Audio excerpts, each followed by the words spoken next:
अभी কি বানাও রাত 12টা বাজে?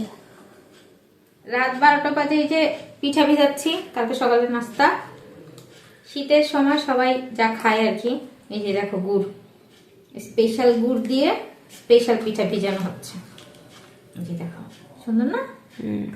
এই যে দেখো, আমি খালি ভয়ে আছি যে এই গুড় তো দিলাম গরম দুধের ভিতরে। শীতের পিঠা হচ্ছে, আমাদের পিঠা উৎসব চলছে। তোমার না এই পিঠাটা অনেক পছন্দ? এই ভিজানো পিঠা আমি আমার হাতির জন্য বানাচ্ছি। কেমন হয়েছে বলো তো দেখতে? এক হাতে আর এক হাতের জন্য বানাচ্ছে, সমস্যা নেই। এক হাতে আর এক হাতের জন্য বানাচ্ছে, হ্যাঁ ছোট হাতের জন্য বানানো হচ্ছে। এই যে দেখো, দুধের কালারটা সাদা ছিল, যে আমি গুড় দিয়েছি দুধের কালারটা কেমন হয়ে গেছে দেখেছো?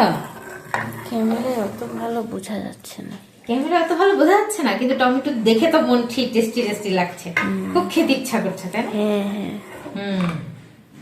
এই যে হয়ে গেছে। এবার এই দুধটা দেওয়া শেষ, এবার আমি পিঠাগুলো দিয়ে দেবো। পিঠাগুলো সারা রাত ভিজায় রাখবো। এই যে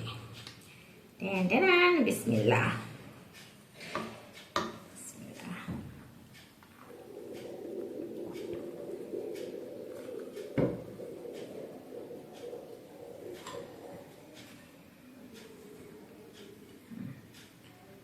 এই সুন্দর ডুবে গেছে, সারা রাত ভিজবে, তারপরে হচ্ছে টেস্টি টেস্টি খানা।